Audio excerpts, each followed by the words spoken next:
دروازہ کھٹکھٹایا، کون؟ سعد اسود، کیسے آئے ہو؟ بھکاری بن کے نہیں آیا ہوں، تمہارا داماد بن کے آیا ہوں، بیٹی کا رشتہ لینے آیا ہوں۔ بھگا دیا، کیسی باتیں کرتے؟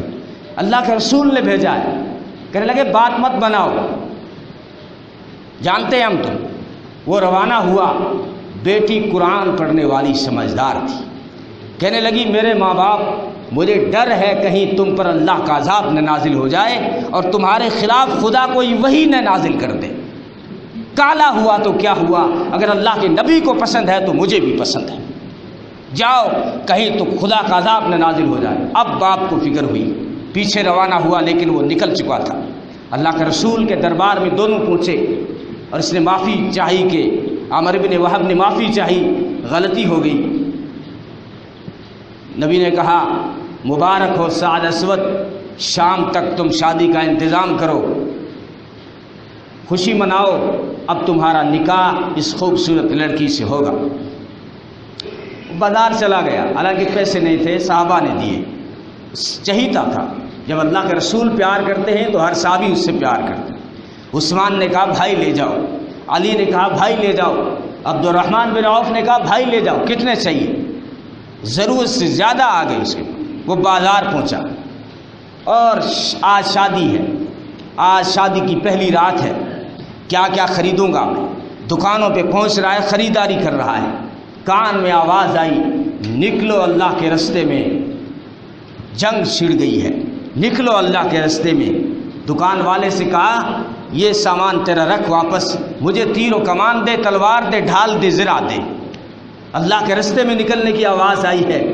اب اس نے جنگ والا سامان خریدا اور میدان میں کافروں کے جم گھٹے میں ایسے گھس گیا جیسے چاند بادلوں میں گھس جاتا ہے، اور گردنیں مارتا ہوا شہید ہو گیا۔ جنگ ختم ہوئی، اللہ کے رسول کو پتہ چلا سعد اسود شہید ہو گئے ہیں۔ نبی پاک صلی اللہ علیہ وسلم تشریف لائے اور اس کے سر کو اٹھا کے اپنی گود میں رکھا اور اس کے چہرے پہ نگاہ ڈالی، نبی کی آنکھیں برس پڑی۔ جب چہرہ اٹھایا نبی مسکرا دیے، تھوڑی دیر کے بعد چہرہ پھیر لیا۔ بعد میں صحابہ نے پوچھا اللہ کے رسول یہ کیا منظر تھا کہ سعد کالے کو آپ دیکھ کر رو بھی رہے تھے، گردن اٹھا کے ہنس بھی رہے تھے، آپ نے منہ بھی پھیر لیا تھا، یہ ہمیں کچھ سمجھ میں نہیں آیا۔ نبی نے فرمایا رویا اس لیے تھا، وہ بڑا میرا چہیتا تھا۔ جب اس نے جدائی اور اس کی جدائی یاد آئی تو میری آنکھیں برس پڑی، لیکن میں مسکرایا اس لیے جب میں نے اوپر نگاہ اٹھا کے دیکھا تو جنت کی ہونیں اس کا استقبال کو آئی ہوئی تھی اور آپس میں رس لگا رہی تھی آگے بڑھنے کو اور اس کو لینے کے لیے، تو مجھے مسکراہٹ میرے چہرے پہ آ گئی، لیکن حوروں کے دوڑتے ہوئے ان کے کپڑے پنڈلیوں سے اٹھ گئے، مجھے شرم سی آئی، میں نے چہرہ پھیر لیا۔ کسی صحابی نے کہا اللہ کے رسول آپ اس دن پنجوں کے بل چل رہے تھے، کہیں آپ کو بھی زخم آئے تھے اس دن؟ کہا مجھے زخم نہیں آئے تھے، اس کے جنازے میں اتنے فرشتے آئے تھے کہ پاؤں رکھنے کی، قدم رکھنے کی جگہ نہیں تھی۔ تو خوبصورت ابو لہب کی آنکھیں بڑی خوبصورت تھی اور وہ رنگ کا بھی بہت بڑا گورا تھا۔ لکھا ہے تاریخ میں کہ وہ ایسا خوبصورت تھا جیسے اس کے گالوں میں انار نچوڑ دیے گئے ہوں، موٹی موٹی آنکھیں، لیکن اللہ کے نبی کی اطاعت نہیں کی۔ تو قرآن نے کہا تبت یدا ابی لہب، ابی لہب ہلاک و برباد ہوا۔ تو معیار کوئی خاندان کا ہونا نہیں ہے، ابو لہب سے بڑا کوئی خاندان نہیں ہو سکتا، اللہ کے نبی کے خاندان کا ہے۔ ظاہر بات ہے اللہ کے نبی کے خاندان سے بڑا کوئی خاندان اللہ نے پیدا نہیں کیا، تو ابو لہب بھی اسی خاندان کا ہے، لیکن صرف خاندانی بڑا ہونے سے اسلام میں نہیں چلتا۔ رنگ کا گورا بھی ابو لہب بہت تھا، اس کا نام تو عبد العزیٰ تھا، لیکن گورے پن کی وجہ سے ماں نے اس کو ٹائٹل دیا تھا ابو لہب، میرا بیٹا تو شعلوں کا بھی باپ ہے، آگ کے شعلوں کا باپ ہے، جیسے آگ کے شعلے چمکتے ہیں ایسے ابو لہب کا چہرہ چمکتا تھا۔ لیکن جب اطاعت نہیں کی تو قرآن نے جو ہے سنا دیا، اور کھری سنا دی قرآن نے کہ ابو لہب ہلاک و برباد ہو گیا۔ اور رنگ کے کالے ہیں بلال، ہونٹ بڑے ہیں، چہرے پہ ماتا کی بیماری ہے، لیکن جب ابو بکر نے خریدا ہے، خرید کر آزاد کیا ہے، تو نبی نے فرمایا ابو بکر بلال کی خریداری میں میرا بھی حصہ لگاؤ، بلال بڑا قیمتی ہے، بلال بڑا قیمتی ہے۔ تو یہ معیار ہے۔ اللہ فرماتے ہیں اگر تم میرے بننا چاہتے ہو، اگر تم یہ چاہتے ہو کہ اللہ تم سے محبت کرے، اللہ تمہیں قرب دے دے، اللہ تمہیں ولایت دے دے، اللہ تمہیں اپنا قرب نصیب کر دیں، تو اس کے لیے فاتبعونی، میرے محبوب کی اتباع کرو، یحببکم اللہ، اللہ تم سے محبت کرنے لگ جائے گا، ویغفر لکم ذنوبکم، تمہارے سارے گناہ معاف کر دے گا، ان اللہ غفور الرحیم، وہ بہت بڑا غفور الرحیم ہے۔ تو یہ معیار ہے۔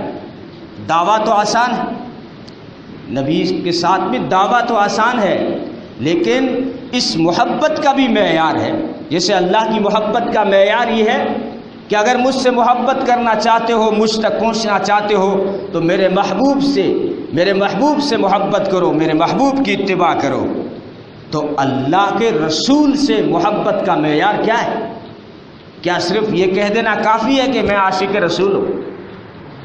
ہم اللہ کے نبی کو مانتے ہیں، ہم اللہ کے نبی کے درود کو مانتے ہیں، ہم انگوٹھوں کا میل چومتے ہیں، ہم چومتے ہیں، چاٹنے والے ہیں، اس لیے ہم اللہ کے رسول کے عاشق ہو گئے۔ یہ معیار نہیں ہے، محبت کا یہ معیار نہیں ہے کہ نبی کا نام آ جائے تو چوم لو اور نبی کا کام آئے تو گھوم لو، یہ محبت کا معیار نہیں ہے۔ نبی نے خود فرمایا من احب سنتی، جس نے میری سنت سے پیار کیا، فمن احبنی، تو گویا کہ اس نے مجھ سے پیار کیا۔ یہ معیار ہے کہ اللہ کے رسول کی سنت سے پیار کرنا، ان کی زندگی سے پیار کرنا اور ان کے طریقے سے پیار کرنا ہوگا۔ طریقے ان کے مختلف ہی، پوری زندگی جو ہے طریقہ بتایا، اور صحابہ کرام اللہ کے رسول کے طریقے کو اتنا پسند کرتے تھے، اتنی محبت کرتے تھے کہ دنیا کے تانوں سے نہیں ڈرتے تھے۔ جیسے ہم ڈرتے، لوگ کیا کہیں گے، معاشرے والے کیا کہیں گے، ہم ہر جگہ اسی تانے کے ڈر سے سنتوں کا مذاق اڑاتے ہیں، سنتوں پہ اس طرح اس لیے پھرتے ہیں لوگوں کے تانے کی ڈر سے۔ داڑھی رکھوں گا تو بیوی کیا کہے گی، یہ تانا ہو۔ سنت پہ چلوں گا، برادری والے کیا کہیں گے، سسرال والے کیا کہیں گے، سگے کیا کہیں گے، رشتہ دار کیا کہیں گے۔ سنت کے مطابق شادی کروں گا، گاؤں والے کیا کہیں گے، رشتہ دار، اس یعنی تانے کے ڈر نے ہمارا بیڑا غرق کر دیا ہے۔ اور صحابہ کرام کا یہ طرز عمل تھا کہ تانے ان کے ہزاروں دے دو لیکن اللہ کے رسول کی سنت کو نہیں چھوڑتے تھے۔ حضرت عثمان گئے مکہ بات کرنے کے لیے مشرکین مکہ سے، ان کی لنگی جو ہے ٹخنے سے اوپر تھی، اور سنت ہے یہ اللہ کے رسول کی سنت ہے، چاہے لنگی ہو، چاہے پاجامہ ہو، چاہے پینٹ ہو، یہ ٹخنے سے اوپر رکھے مرد، عورت کے لیے نیچے ہے۔ اب اس کو دیکھ کر ہنسے مشرکین مکہ، مذاق اڑایا، جیسے آج بھی اس سنت کا مذاق اڑایا جاتا ہے۔ اور کوئی غیر نہیں، مسلمان اللہ کے رسول کی سنتوں کا مذاق اڑاتے ہیں۔ جب ڈنمارک کے اندر وہ اخباروں میں کارٹون چھپے تھے نبی کے خلاف، تو ہر پوری دنیا میں احتجاج ہوئے، اور بہت بڑا اپنے پڑوسی ملک میں بھی بہت بڑا جلوس نکلا کہ ڈنمارک میں ہمارے نبی کے خلاف کارٹون چھاپے گئے۔ تو یوسف کرکٹر جو ہے اس کو موقع دیا گیا بولنے کا۔ اس نے ایک عجیب بات کہی، اس نے کہا کہ پہلے ہم مسلمانوں نے اللہ کے نبی کی سنتوں کا مذاق اڑایا، پھر دشمنوں نے اڑایا ہے۔ آج مسلمان سنتوں کا مذاق، داڑھی کا مذاق اڑاتے ہوئے مسلمان نظر آئے گا۔ داڑھی کسی کا ذاتی شوق نہیں، یہ اللہ کے رسول کی سنت ہے، بلکہ سارے نبیوں کی سنت ہے۔ پائجامہ ٹخنے سے اوپر رکھنا نبی کی سنت ہے، اس پہ مسلمان ہنستے ہوئے نظر آتے ہیں، بلکہ نام رکھ دیے، مذاق کرتے ہوئے نبی کی سنت کے نام رکھ دیے۔ آ گیا کہ اونچے پاجامے والا، تو کس کی سنت کی مذاق کر رہا؟ ایک منٹ ذرا سوچ تو صحیح، یہ ہنسنے کی بات نہیں ہے، یہ رونے کی بات ہے کہ مسلمان کے منہ سے یہ جملہ نکلے، آگے اونچے پاجامے، کس کو کہہ رہا ہے؟ اس سے خوبصورت اللہ نے کسی کو بنایا نہیں، اس سے زیادہ عقل مند اللہ نے کسی کو بنایا نہیں، اس کے لیے تو آیا، تیرا باپ آیا ہے، اگر وہ نہ ہوتا نہ تیری دادی ہوتی نہ تیری نانی ہوتی، سارا جہاں اللہ نے اس کے لیے سجایا، اب اس کی سنت کو تو اونچا پاجامہ نام دیتا ہے، شرم کر، مسلمان تیرا ایمان غرق ہو گیا۔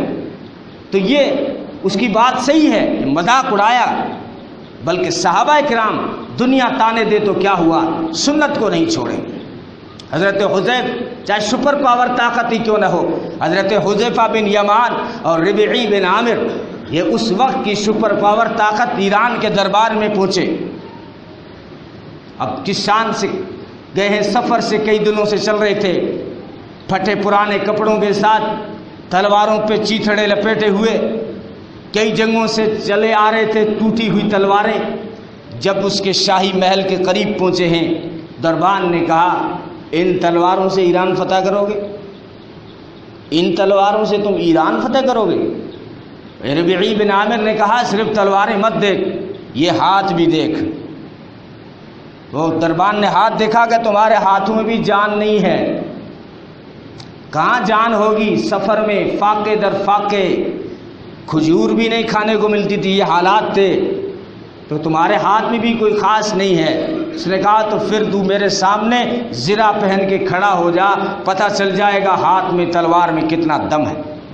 اس نے کہا ہمارے یہاں ایسی زرہیں موجود ہیں جس کو دنیا کی کوئی تلوار توڑ نہیں سکتی، کہا پہن کے دکھاؤ، میرے سامنے کھڑے ہو کے دکھاؤ۔ دربان نے لوہے کی زرہ پہنی، لوہے کی، اور اس کے حضرت ربیعی بن عامر کے سامنے کھڑے ہو گئے۔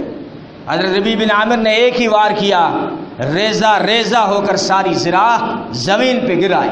دربان نے جا کے بادشاہ کو کہا عجیب لوگ آئے، یہ انسان نہیں، پتہ نہیں کون سی مخلوق آئے۔ ربیعی بن عامر آگے بڑھے، شاہی محل میں سپر